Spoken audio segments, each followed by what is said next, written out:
Welcome to CSEB aspirants. ഇന്ന് നമ്മൾ discuss ചെയ്യുന്നത് 1087/26 എന്ന ക്വസ്റ്റ്യൻ പേപ്പറിലെ GK ക്വസ്റ്റ്യൻസ് ആണ് കേട്ടോ. അപ്പോൾ GKയിൽ 10 ക്വസ്റ്റ്യൻസേ ഉള്ളൂ. അപ്പോൾ നമുക്ക് അതുമായി ബന്ധപ്പെട്ട ഇപ്പോൾ പ്രസൻ്റ് ആയിട്ടുള്ള അനുബന്ധ കാര്യങ്ങൾ പറഞ്ഞു പോവാം. ഓക്കെ, അപ്പോൾ കോപ്പറേറ്റീവിലൂടെ കോഴ്സ് നമ്മൾ ഡീറ്റെയിൽഡ് ആയിട്ട് പഠിപ്പിക്കുന്നുണ്ട്. ടെലഗ്രാം വഴിയാണ് പഠിപ്പിക്കുന്നത്. അപ്പോൾ ഇൻട്രസ്റ്റഡ് ആയ ആരെങ്കിലും ഉണ്ടെങ്കിൽ ജോയിൻ ചെയ്യാം കേട്ടോ. അവിടെ നമ്മുടെ ഇവിടെ ചെയ്യുന്ന എല്ലാ വീഡിയോസിൻ്റെയും PDF നോട്ട്സ് അവിടെ ഗ്രൂപ്പിൽ അവൈലബിൾ ആണ്. പെയ്ഡ് ഗ്രൂപ്പാണ് കേട്ടോ. ഓക്കെ, അപ്പോൾ 1087 GK ക്വസ്റ്റ്യൻസും കൂടി നമുക്ക് നോക്കാം. കാരണം GK നോക്കാതെ പോയിട്ട് നമുക്ക് ഗുണം ഉണ്ടാവില്ല. എന്തായാലും GK ആണെങ്കിലും ഇംഗ്ലീഷ് ആണെങ്കിലും മാത്സ് ആണെങ്കിലും സബ്ജക്റ്റിൻ്റെ അതേ പ്രാധാന്യത്തോടു കൂടി പഠിക്കണം. അപ്പോൾ മാത്രമേ നമുക്ക് നന്നായിട്ട് മാർക്ക് സ്കോർ ചെയ്യാൻ പറ്റുള്ളൂ. അപ്പോൾ GK ഒന്ന് നമുക്കൊന്ന് വേഗം നോക്കിയിട്ട് പോകാം കേട്ടോ. Vice chairman of the Kerala state planning ബോർഡാണ് ചോദിച്ചിട്ടുള്ളത്. കേരള സ്റ്റേറ്റ് പ്ലാനിംഗ് ബോർഡിൻ്റെ വൈസ് ചെയർമാൻ ആരാണെന്നാണ് ചോദിച്ചിട്ടുള്ളത്. അപ്പോൾ നമുക്ക് ചെയർമാൻ ആരാണെന്നും കൂടി അറിയണം അല്ലേ. ചെയർമാൻ മുഖ്യമന്ത്രി തന്നെയാണ് കേരള സ്റ്റേറ്റ് പ്ലാനിംഗ് ബോർഡിൻ്റെ ചെയർമാനായിട്ട് വരിക കേട്ടോ. പിന്നെ വൈസ് ചെയർമാനാണ് ചോദിച്ചിട്ടുള്ളത്. ഇപ്പോഴത്തെ വൈസ് ചെയർമാൻ ആരാണ്? പ്രൊഫസർ VK രാമചന്ദ്രനാണ് ഉത്തരമായിട്ട് വരിക കേട്ടോ. പ്രൊഫസർ VK രാമചന്ദ്രനാണ് ഇപ്പോഴത്തെ ബോർഡിൻ്റെ കേരള സ്റ്റേറ്റ് പ്ലാനിംഗ് ബോർഡിൻ്റെ ചെയർമാൻ എന്ന് പറഞ്ഞിട്ടുള്ളത്. അതുപോലെ തന്നെ നമുക്ക് പൊല്യൂഷൻ ബോർഡൊക്കെ ഇമ്പോർട്ടൻ്റ് ആണ് കേട്ടോ. പൊല്യൂഷൻ ബോർഡിനെ കുറിച്ചിട്ടൊക്കെ നിങ്ങൾ ഇന്ന് സ്റ്റാർട്ട് ചെയ്തു അങ്ങനത്തെ വർഷങ്ങളൊക്കെ ഒന്ന് നോക്കിയിട്ട് പോവുക. അപ്പോൾ അങ്ങനത്തെ ബോർഡുകളെ കുറിച്ച് ചിലപ്പോൾ ചോദ്യങ്ങൾ വരാനുള്ള സാധ്യതയുണ്ട്. Kerala state planning board form ചെയ്ത വർഷം നമ്മളിവിടെ ഉൾപ്പെടുത്തിയിട്ടുണ്ട്. 1967 കേട്ടോ. അന്ന് EMS നമ്പൂതിരിപ്പാടിൻ്റെ കാലത്താണ് ആളുടെ ഒരു ലീഡർഷിപ്പിലാണ് ബോർഡ് എസ്റ്റാബ്ലിഷ് ചെയ്തിട്ടുള്ളത്. അങ്ങനെ 1967 എസ്റ്റാബ്ലിഷ് ചെയ്തതാണ് ഈ കേരള സ്റ്റേറ്റ് പ്ലാനിംഗ് ബോർഡ് എന്ന് പറയുന്നത്. അപ്പോൾ ഓരോ ക്വസ്റ്റിനായി ബന്ധപ്പെട്ട് 1-2 ക്വസ്റ്റ്യൻസ് നിങ്ങൾ റിലേറ്റഡ് ആയിട്ട് പഠിച്ചിട്ട് പോവുക. ഓക്കെ, അപ്പോൾ ചെയർമാൻ ആരാന്ന് ചോദിച്ചു കഴിഞ്ഞാൽ ചീഫ് മിനിസ്റ്ററാണ് ചെയർമാനായിട്ട് വരിക. ഇനി നെക്സ്റ്റ് ക്വസ്റ്റ്യൻ വന്നിട്ടുള്ളത് കമ്മ്യൂണിസ്റ്റ് മാനിഫെസ്റ്റോ പബ്ലിഷ് ചെയ്ത വർഷമാണ് ചോദിച്ചിട്ടുള്ളത് കേട്ടോ. കമ്മ്യൂണിസ്റ്റ് മാനിഫെസ്റ്റോ പബ്ലിഷ് ചെയ്ത വർഷം ചോദിച്ചിട്ടുണ്ട്. ഏതാ വർഷം? 1848 കമ്മ്യൂണിസ്റ്റ് മാനിഫെസ്റ്റോ പബ്ലിഷ് ചെയ്തിട്ടുള്ളത് കേട്ടോ. കമ്മ്യൂണിസ്റ്റ് മാനിഫെസ്റ്റോ പബ്ലിഷ് ചെയ്തിട്ടുള്ള വർഷം 1848. അടുത്തത് who is the first Malayali director to receive the Indira Gandhi award for the best new director and which film? ഏത് സിനിമയ്ക്കാണെന്നാണ് ചോദിച്ചിട്ടുള്ളത്. ഏത് ഡയറക്ടറാണെന്നും ചോദിച്ചിട്ടുണ്ട്, ഏത് ഫിലിമിനാണെന്നും ചോദിച്ചിട്ടുണ്ട്. അപ്പോൾ മലയാളികൾക്ക് കിട്ടിയ അംഗീകാരങ്ങളൊക്കെ നമ്മൾ നോക്കി വയ്ക്കണം കേട്ടോ. ഇന്ദിരാഗാന്ധി അവാർഡാണ് best new director and which film, ഏത് സിനിമയ്ക്കാണെന്നും ചോദിച്ചിട്ടുണ്ട്. അപ്പോൾ അജയനാണ് പെരുന്തച്ചൻ എന്ന മൂവിക്കാണ് കിട്ടിയിട്ടുള്ളത്. അജയനാണ് answer. Ajayan Perunthachan. Okay, next question വന്നിട്ടുള്ളത് which state has become the first state in India to implement uniform civil code? Uniform civil code പിന്നെ നമ്മുടെ കോൺസ്റ്റിറ്റ്യൂഷനിൽ 44ാമത് ആർട്ടിക്കിളാണ് കേട്ടോ. ചിലപ്പോൾ അങ്ങനെയും ചോദിക്കാം. യൂണിഫോം സിവിൽ കോഡിൻ്റെ ആർട്ടിക്കിൾ എന്താണെന്ന് വേണമെങ്കിൽ ചോദിക്കാം. യൂണിഫോം എന്ന് പറയുമ്പോൾ 4 അങ്ങനെ വേണമെങ്കിൽ ഓർത്ത് വയ്ക്കാം. അപ്പോൾ യൂണിഫോം സിവിൽ കോഡ് ആദ്യം ഏത് സ്റ്റേറ്റ് ആണെന്നാണ് ക്വസ്റ്റ്യൻ വന്നിട്ടുള്ളത് അല്ലേ. അപ്പോൾ നമ്മളതിൻ്റെ മൊത്തം നോക്കുകയാണെങ്കിൽ ഗോവയിൽ സിൻസ് എന്ന് മുതലുണ്ട്? 1867. അതായത് പോർച്ചുഗീസുകാർ ഭരിച്ചിരുന്ന കാലം തൊട്ടേ ഗോവയിൽ എന്തുണ്ട്? പ്രാക്ടീസിങ് ഉണ്ടെന്നാണ് പറയുന്നത് കേട്ടോ. ഓക്കെ, അപ്പോൾ ഗോവയിൽ ആദ്യമേ ഉണ്ട് it applies to all residents regardless of religion നോക്കിയിട്ടല്ല, അവിടെ എല്ലാവർക്കും എല്ലാ റെസിഡൻസിനും അത് അന്നേ ആപ്ലിക്കബിൾ ആയിരുന്നു എന്നാണ് പറയുന്നത്. ഓക്കെ, ഏത് കാലത്ത്? 1867. അത് കഴിഞ്ഞ് ഇപ്പോൾ നമുക്ക് നോക്കുമ്പം ഇൻഡിപെൻഡൻസ് കഴിഞ്ഞതിന് ശേഷം വരുന്നത് ഉത്തരാഖണ്ഡിലാണ്. 2024 അവരത് പാസ് ചെയ്യുന്നത്. ഉത്തരാഖണ്ഡ് വന്നു. പിന്നെ അതിന് ശേഷം ഇപ്പോൾ 2024 പാസ്സാക്കിയെങ്കിലും 2025 ഇംപ്ലിമെൻറ്റേഷൻ പ്രോസസ്സൊക്കെ നടക്കുന്നത്. അപ്പോൾ അത് ഉത്തരാഖണ്ഡാണ്. പിന്നെ പഠിക്കുന്നത് അപ്പോൾ നമ്മുടെ ഉത്തരം എന്താണ്? ഉത്തരം ഉത്തരാഖണ്ഡാണ് കേട്ടോ. കാരണം first state in India to implement uniform civil code എന്ന് പറഞ്ഞിട്ടുള്ളത് ഇപ്പം ഉത്തരാഖണ്ഡാണ് കേട്ടോ. പിന്നെ ഉള്ളത് ഗുജറാത്ത് ഉണ്ട്. ഗുജറാത്ത് എന്നാ പാസ്സാക്കിയത്? 2026 ഗുജറാത്തും ഈ ലെജിസ്ലേഷൻ പാസ്സാക്കിയിട്ടുണ്ട്. ആസാമും പാസ്സാക്കിയിട്ടുണ്ട്. അപ്പോൾ അതും കൂടി ഒന്ന് ഓർത്ത് വയ്ക്കാം. ചിലപ്പോൾ 3 ഓപ്ഷനും കൂടി വന്നേക്കാം അല്ലേ. അപ്പോൾ ഏതൊക്കെ പാസ്സാക്കിയിട്ടുണ്ട്? Uniform civil code 44 article. Uniform civil code ഇതിന് മുമ്പ്, അത് സ്വാതന്ത്ര്യത്തിന് മുന്നേ തന്നെ 1867 ഗോവയിൽ പ്രാക്ടീസിങ് ഉണ്ടായിരുന്നു. ആരുടെ കാലത്ത്? പോർച്ചുഗീസുകാരുടെ കാലത്ത്. അത് കഴിഞ്ഞ് പിന്നെ പഠിക്കേണ്ട കാര്യം ആദ്യം, അതായത് സ്വാതന്ത്ര്യത്തിന് ശേഷം ഉത്തരാഖണ്ഡാണ് പാസ് ചെയ്തിട്ടുള്ളത്. 2024 പാസ്സാക്കി ഇംപ്ലിമെൻറ്റ് ചെയ്തത് 2025 മാത്രം. പിന്നെ ഗുജറാത്ത് ഉണ്ട് 2026, ആസാമും ഉണ്ട് 2026 കേട്ടോ. ഓക്കെ, അപ്പോൾ ഇത്രയും കാര്യങ്ങൾ ജസ്റ്റ് ഒരു അവയർനെസ് വേണം. അടുത്തത് what is the name of the old parliament building. Old parliament, കാരണം പുതിയ പാർലമെൻ്ററി ബിൽഡിംഗ് ഒക്കെ ഉദ്ഘാടനം കഴിഞ്ഞില്ലേ, അപ്പോൾ അവരതിലല്ലേ വർക്ക് ചെയ്യണത്. അപ്പോൾ പഴയതിൻ്റെ പേരാണ് ചോദിച്ചിട്ടുള്ളത് കേട്ടോ, പഴയതിൻ്റെ പേരാണ് ചോദിച്ചിട്ടുള്ളത്. അപ്പോൾ ഉത്തരം നമുക്ക് ജസ്റ്റ് അടയാളപ്പെടുത്താം, എന്നിട്ട് പിന്നെ അതിൻ്റെ റിലേറ്റഡ് ഫാക്ട്സും കൂടി പറയാം കേട്ടോ. ഓക്കെ, സംവിധാൻ സദനാണ്, സംവിധാൻ സദൻ കേട്ടോ, സംവിധാൻ സദനാണ് എന്ത്, പഴയതിൻ്റെ പേരാണ് ചോദിച്ചിട്ടുള്ളത് കേട്ടോ. നമുക്ക് പുതിയതിൻ്റെ പേരും കൂടി പഠിക്കാം. ഇത് ഓൾഡ് പാർലമെൻറ്റിൻ്റെ പേരാണ് എന്ത്, സംവിധാൻ സദൻ എന്നത്. അപ്പോൾ പുതിയ പാർലമെൻറ്റ് ബിൽഡിംഗ് എവിടെയാണ്, ഡൽഹിയിൽ തന്നെ, അല്ലെങ്കിൽ New Delhi officially known as parliament house. അതിൻ്റെ പേര് സൻസദ് ഭവൻ എന്നാണ് കേട്ടോ. എന്താ പേര് പുതിയതിൻ്റെ, ന്യൂ പാർലമെൻറ്റ് ബിൽഡിങ്ങിൻ്റെ പേരെന്താ, സൻസദ് ഭവൻ. അപ്പോൾ പഴയതിൻ്റെ പേര് സംവിധാൻ സദൻ, സംവിധാൻ സദൻ എന്നായിരുന്നു. ഇപ്പോൾ പുതിയതിൻ്റെ പേര് സൻസദ് ഭവൻ എന്നാണ് കേട്ടോ. അപ്പോൾ new parliament building Sansad Bhavan എന്നാണ് ഇനാഗ്രേറ്റ് ചെയ്തത്, ചിലപ്പോൾ വർഷം ചോദിക്കാം. 2023 സ്റ്റാർട്ട് ചെയ്യുന്നത് അല്ലേ, 28 മെയ് 2023 സൻസദ് ഭവൻ വരുന്നത്. അപ്പോൾ മാറരുത്, മറുത് സംവിധാനമാണ് പഴയത്, പുതിയത് സൻസദാണ് കേട്ടോ. അപ്പോൾ ഈ സൻസദ് ഭവൻ്റെ ആർക്കിടെക്റ്റ് ആരാന്ന് ചോദിച്ചു കഴിഞ്ഞാൽ ബിമാൽ പട്ടേലാണ്. നമ്മുടെ ടാറ്റ കമ്പനിക്കായിരുന്നു ഒരു കൊടുത്തിരുന്നത്, പക്ഷേ ബിമാൽ പട്ടേലാണ് അതിൻ്റെ ആർക്കിടെക്റ്റ് എന്ന് പറയണത് കേട്ടോ. അപ്പോൾ ബിമാൽ പട്ടേലിനെ ഒന്ന് ജസ്റ്റ് കണക്ട് ചെയ്ത് വെക്കുക. സൻസദ് ഭവൻ പുതിയതാണെന്ന്, ഒഫീഷ്യലി കോൺസ്റ്റിറ്റ്യൂഷൻ ഹൗസ് എന്ന് പണ്ടത്തെ കേട്ടോ. Old parliament house officially known as, അത് അറിയപ്പെട്ടിരുന്ന പേരെന്തായിരുന്നു, സംവിധാൻ സദൻ അറിയപ്പെട്ടിരുന്ന പേരാണെന്ത്, ഓൾഡ് പാർലമെൻറ്റ് ഹൗസ് അറിയപ്പെട്ടിരുന്ന പേരാണ് ഏത്, കോൺസ്റ്റിറ്റ്യൂഷണൽ ഹൗസ് എന്നാണ് അറിയപ്പെട്ടിരുന്നത് കേട്ടോ. കോൺസ്റ്റിറ്റ്യൂഷണൽ ഹൗസ് എന്നാണ് പഴയത് അറിയപ്പെട്ടിരുന്നത് കേട്ടോ. ഓക്കെ, പിന്നെ ഹരിണി അമരസൂര്യ, ഹരിണി അമരസൂര്യ ഇവിടുത്തെ പ്രൈം മിനിസ്റ്റർ ആണെന്നാണ് ചോദിച്ചിട്ടുള്ളത്. അപ്പോൾ നമ്മുടെ അടുത്തുള്ള എല്ലാ പ്രൈം മിനിസ്റ്റർമാരെയും നമുക്ക് പഠിക്കാൻ പറ്റില്ലെങ്കിലും കുറച്ച് വാർത്തകളിൽ പ്രാധാന്യമൊക്കെ നേടുന്ന പ്രൈം മിനിസ്റ്റേഴ്സും അതുപോലെ ഗവർണർമാരെയൊക്കെ ഒന്ന് നോക്കി വെക്കുക കേട്ടോ. അപ്പോൾ അടുത്തുള്ള നമ്മുടെ അടുത്ത് കിടക്കണതും പിന്നെ വാർത്തയിൽ എന്തെങ്കിലുമൊക്കെ വന്നിട്ടുണ്ടെങ്കിൽ അതൊക്കെ ഒന്ന് എക്സാമിന് മുന്നേ നോക്കി പോവുക, അങ്ങനത്തെയാണ് ചോദിക്കുക. അപ്പോൾ ഹരിണി അമരസൂര്യ ഇവിടുത്തെ പ്രധാനമന്ത്രിയാണെന്ന് ചോദിച്ചു കഴിഞ്ഞാൽ ഇവിടുത്തെ പ്രധാനമന്ത്രിയാണ് ഹരിണി അമരസൂര്യ എന്ന് പറഞ്ഞു കഴിഞ്ഞാൽ ശ്രീലങ്കനാണ് കേട്ടോ. ശ്രീലങ്കയിലത്തെയാണ് ഹരിണി അമരസൂര്യ. ശ്രീലങ്കയിലെ ഒരു പ്രത്യേകത എന്താണെന്ന് വെച്ചാൽ നമ്മുടെ ഏറ്റവും കൂടുതൽ അവിടെ സിരിമാവോ ബന്ദാരനായക് അവരായിരുന്നു ഉണ്ടായിരുന്നത്, ആ പ്രൈം മിനിസ്റ്റർ ആയിരുന്നു. പിന്നെ തേർഡ് വുമൺ, അവർക്ക് ശേഷം വരുന്ന മൂന്നാമത്തെ ആളാണ് ആര്, ഈ ഒരു ഹരിണി അമരസൂര്യ എന്ന് പറയുന്നത് കേട്ടോ. 2024 ചാർജ് എടുത്തതാണ്. ഓക്കെ, അപ്പോൾ she is also third woman to become prime minister of Sri Lanka after Sirimavo ബന്ദാരനായക്. Sirimavo ബന്ദാരനായക്ക് ശേഷം വരുന്ന വ്യക്തിയാണിത് കേട്ടോ, തേർഡ് വുമൺ ആണ് കേട്ടോ. ഓക്കെ, ഇനി match the following. Match the following വന്നിട്ടുള്ളത് നമ്മുടെ കൃതികളുണ്ടല്ലോ അതിൻ്റെ പശ്ചാത്തലമാണ് ചോദിച്ചിട്ടുള്ളത്. പശ്ചാത്തലം റുട്ടിയാർഡ് ക്ലിപ്പിങ്സിൻ്റെ പ്രധാനപ്പെട്ട ഒരു കൃതിയായിരുന്നു കിം. അത് ഏത് നാട് പശ്ചാത്തലമാക്കിയിട്ടാണ് എഴുതിയത്. അപ്പോൾ നമുക്ക് അറിയുന്ന ഒരു കൃതി ഉണ്ടെങ്കിൽ ആ കൃതിയിൽ നിന്ന് തുടങ്ങുകയാണ് എളുപ്പം. അരുന്ധതി റോയുടെ the word of small things നമുക്ക് ഒരുവിധം മീനച്ചൽ അങ്ങനത്തെ ഭാഗത്താണ് എന്ന്, ഒരു നദിയുമായി ബന്ധപ്പെട്ടതാണ് അല്ലെങ്കിൽ ഒരു നദിക്കരയുമായി ബന്ധപ്പെട്ടതാണെന്നൊരു ഐഡിയ ഉണ്ടെങ്കിൽ നമുക്ക് അവിടെ നിന്ന് തുടങ്ങാം. അപ്പോൾ അരുന്ധതി റോയുടെ the God of small things എവിടെയായിരുന്നു, മീനച്ചലായിരുന്നു കേട്ടോ. മീനച്ചൽ റിവറുമായി ബന്ധപ്പെട്ടതായിരുന്നു.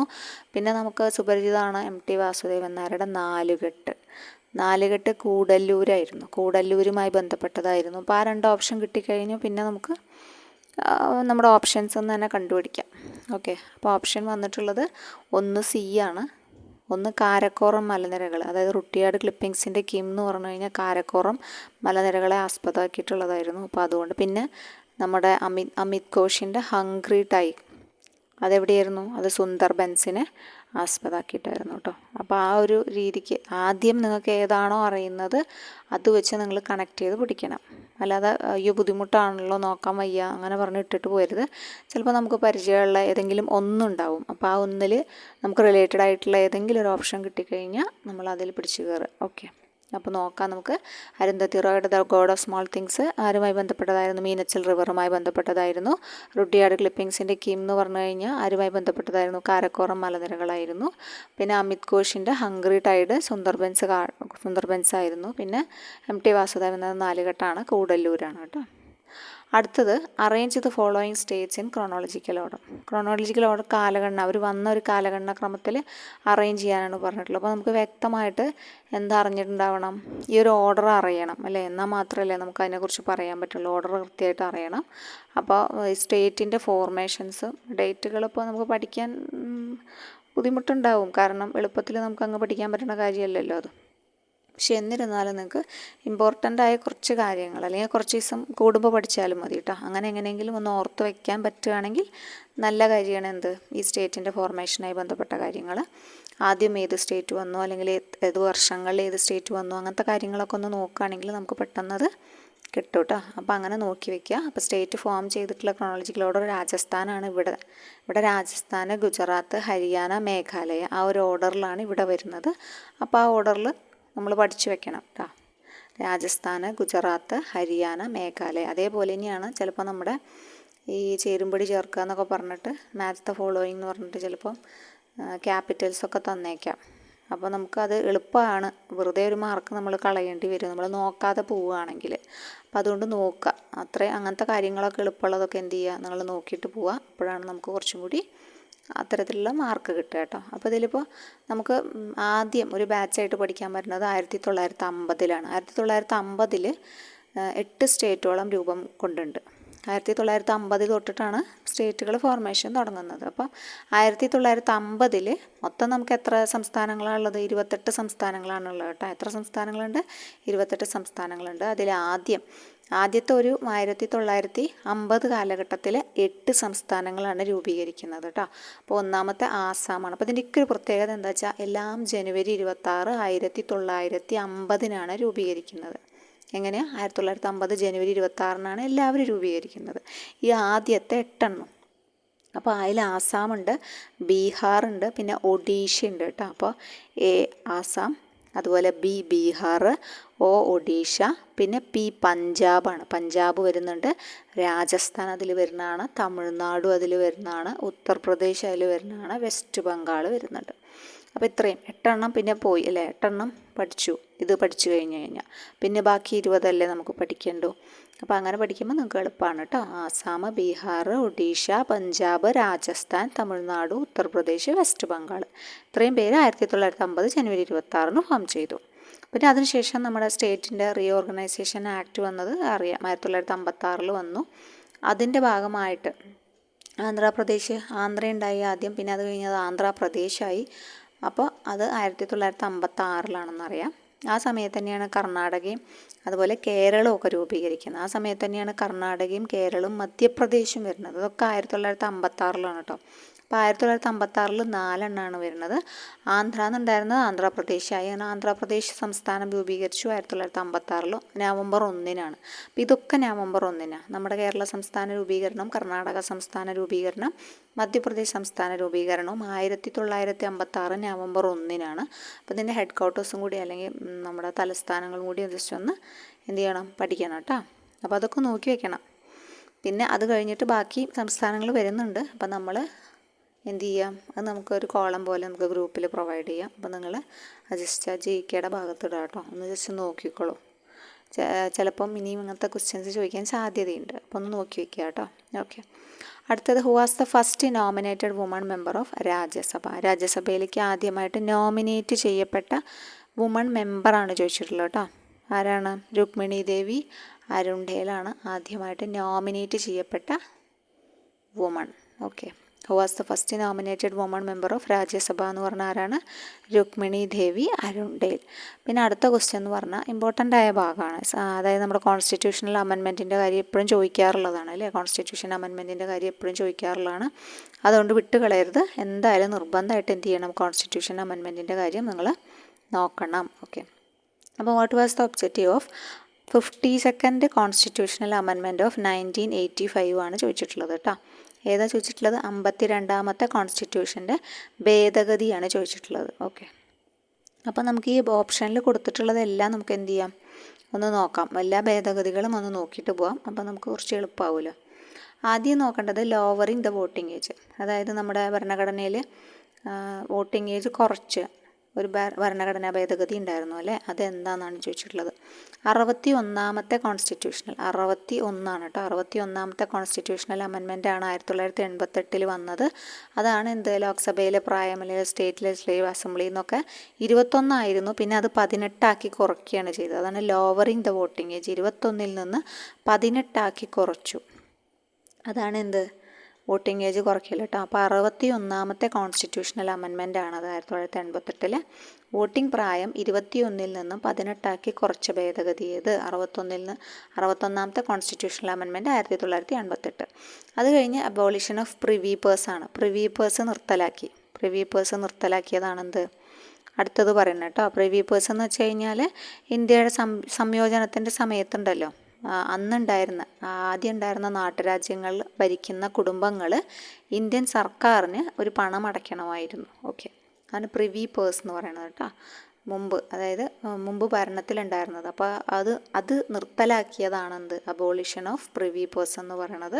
അത് നിർത്തലാക്കിയതാണ്. അത് ഏത് ഭരണഘടനയിലാണെന്ന് വെച്ച് കഴിഞ്ഞാൽ 26ാമത്തെ constitutional amendment 1971 abolition of privy purse എന്ന് പറഞ്ഞിട്ടുള്ളത് കേട്ടോ. ഓക്കെ, ഇപ്പോൾ payment made by the government of India to the ruling ഫാമിലിക്ക് princely state as a part of their integration into India, അതാണ് അബോളിഷ് ചെയ്തത് കേട്ടോ. ഓക്കെ, അപ്പോൾ അത് ഇമ്പോർട്ടൻ്റ് ആണ്, ചിലപ്പോൾ ചോദിക്കാം അല്ലെ. അബോളിഷൻ ഓഫ് പ്രിവി പേഴ്സ് ഏത് ഭരണഘടനാ ഭേദഗതി എന്ന് വെച്ചാൽ 26ാമത്തെയാണ് കേട്ടോ. അപ്പോൾ ആദ്യത്തെ 61 ലോവറിങ് ദ വോട്ടിംഗ് ഏജ് 61ാമത്തെ ഭരണഘടനാ ഭേദഗതി. അബോളിഷൻ ഓഫ് പ്രിവി പേഴ്സ് എത്രയാണ് പറഞ്ഞത്, 26ാമത്തെ ഭരണഘടനാ ഭേദഗതി. പ്രൊഹിബിഷൻ ഓഫ് ഡിഫെക്ഷൻ അതാണ് ഇപ്പോൾ നമ്മളോട് ചോദിച്ചത്. 52ാമത്തെ ഭരണഘടനാ ഭേദഗതിയാണ് ഈ പ്രൊഹിബിഷൻ ഓഫ് ഡിഫെക്ഷൻ എന്ന് പറഞ്ഞാൽ.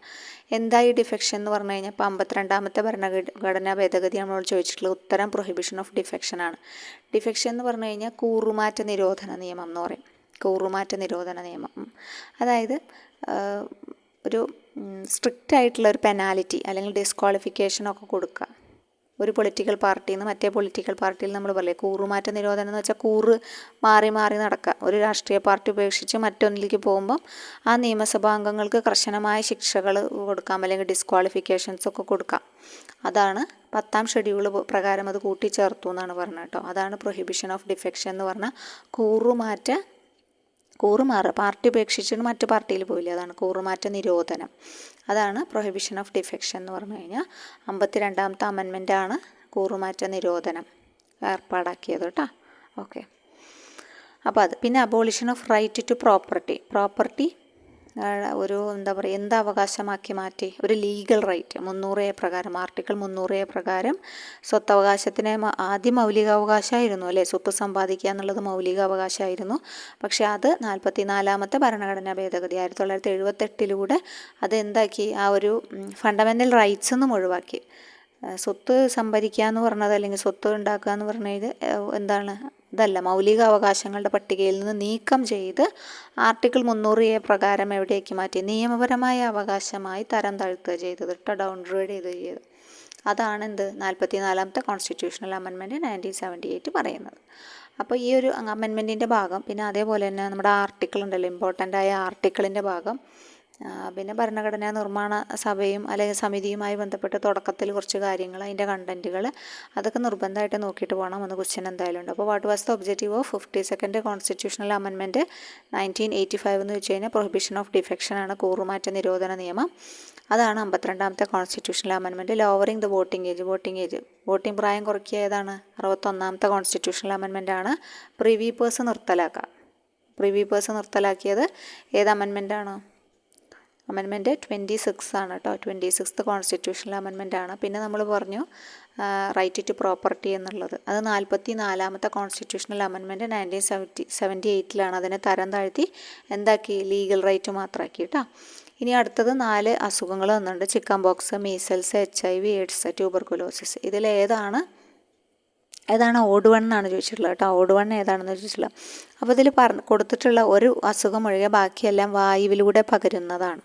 ഓക്കെ, ബാക്കിയെല്ലാം വായുവിലൂടെ പകരുന്നതാണ്. അത് വായുവിലൂടെ പകരാത്തത് ഏതാണ്, HIV അല്ലെങ്കിൽ എയ്ഡ്സ് വായുവിലൂടെ അല്ല പകരുന്നത്, ബാക്കിയെല്ലാം വായുവിലൂടെ പകരുന്നതാണ്. ചിക്കൻ ബോക്സ് ആണെങ്കിലും മീസൽസ് ആണെങ്കിലും ട്യൂബർകുലോസിസും അതുപോലെ തന്നെയാണ്. അപ്പോൾ അതൊക്കെ അണുബാധ എങ്ങനെ പരക്കുന്ന രീതിയാണ്, വായുവിലൂടെയാണ് പരക്കുക കേട്ടോ. അപ്പോൾ ഇവിടെ മാത്രം അങ്ങനെയല്ല പരക്കുന്നത്. അപ്പോൾ അത് ഒരു ഇമ്പോർട്ടൻ്റ് ആയിട്ടുള്ള ഇതിൽ നിന്നുള്ള വ്യത്യസ്തത ഉള്ളതാണ്. അപ്പോൾ അതുകൊണ്ട് അതാണ് ആൻസറായിട്ട് വരിക. അപ്പോൾ ഇത്രയാണ് നമ്മുടെ ജി കെയുടെ ക്വസ്റ്റ്യൻസ് ഉള്ളത്. അപ്പോൾ നമ്മൾ ഇംഗ്ലീഷ് 10 ക്വസ്റ്റ്യൻ നമ്മളിനി ഗ്രൂപ്പിൽ ആഡ് ചെയ്യാം കേട്ടോ. ഇംഗ്ലീഷും മാത്സും നമ്മൾ ഗ്രൂപ്പിൽ അവരുടെ ആ ഫോൾഡറിൽ തന്നെ നമുക്ക് ആഡ് ചെയ്ത് വെക്കാം.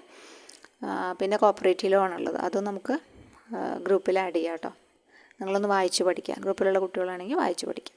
പിന്നെ നമുക്ക് അടുത്ത ക്വസ്റ്റ്യൻ പേപ്പറിൻ്റെ അക്കൗണ്ടൻസിയാണ് ഇപ്പം എല്ലാവരും പറയണത്. അപ്പോൾ അക്കൗണ്ടൻസി തൊട്ട് ബാങ്കിങ്ങും എല്ലാം നമുക്ക് ഡിസ്കസ് ചെയ്യാം അടുത്ത ക്വസ്റ്റ്യൻ പേപ്പർ എടുത്തിട്ട്. അപ്പോൾ അവിടെ ഇതേപോലെ ജിക്ക് എന്തായാലും നമുക്ക് ഒന്ന് ഇമ്പോർട്ടൻസ് കൊടുത്ത് റിലേറ്റഡ് ഫാക്ട്സ് 2 പോയിൻ്റെങ്കിലും 2 പോയിൻ്റ് കിട്ടണത് നിങ്ങൾ എഴുതി വെച്ച് പഠിക്കുക.